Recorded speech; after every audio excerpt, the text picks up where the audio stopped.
समजावून सांगावं म्हणतोय, महामानवाचे महान विचार इथले अज्ञान मेंदूत रुजवावे म्हणतोय, महामानवाचे महान विचार इथले अज्ञान मेंदूत रुजवावे म्हणतोय आणि यंदाची जयंती नाचून नाही तर वाचून साजरी करावी म्हणतोय. यंदाची जयंती नाचून नाही तर वाचून साजरी करावी म्हणतोय.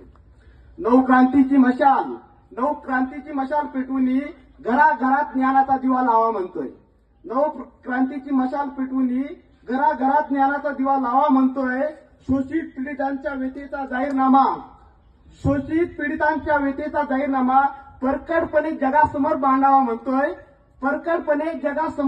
म्हणतोय आणि यंदाची जयंती नाचून नाही तर वाचून साजरी करावी म्हणतोय. आणि यंदाची जयंती नाचून नाही तर वाचून साजरी करावी म्हणतोय. शिकून आणि संघटित होऊन अन्याय अत्याचाराला प्रतिकार करावा म्हणतोय.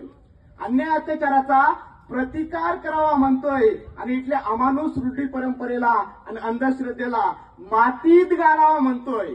इथल्या अमानुष रूढी परंपरेला आणि अंधश्रद्धेला मातीत गाडावा म्हणतोय आणि यंदाची जयंती नाचून नाही तर वाचून साजरी करावी म्हणतोय. आणि यंदाची जयंती नाचून नाही तर वाचून साजरी करावी म्हणतोय.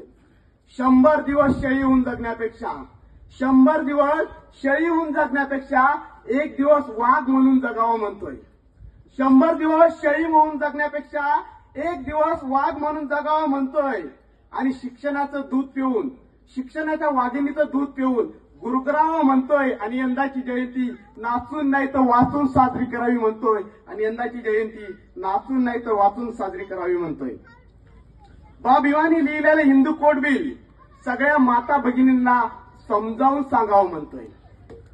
बा भिवानी लिहिलेलं हिंदू कोड बिल सगळ्या माता भगिनींना समजावून सांगावं म्हणतोय.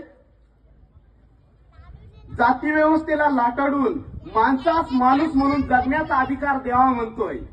जाती व्यवस्थेला लाटाडून माणसास माणूस म्हणून जगण्याचा अधिकार द्यावा म्हणतोय. आणि यंदाची जयंती नाचून नाही तर वाचून साजरी करावी म्हणतोय. आणि यंदाची जयंती नाचून नाही तर वाचून साजरी करावी म्हणतोय. शेवटचं कडू आहे आणि अतिशय महत्वाचं आहे. बा भीमाच्या पावलावर पाऊल ठेवून समानतेच्या वाटेवर चालावं म्हणतोय. बा भीमाच्या पावलावर पाऊल ठेवून समानतेच्या वाटेवर चालावं म्हणतोय. मानवतेचा झेंडा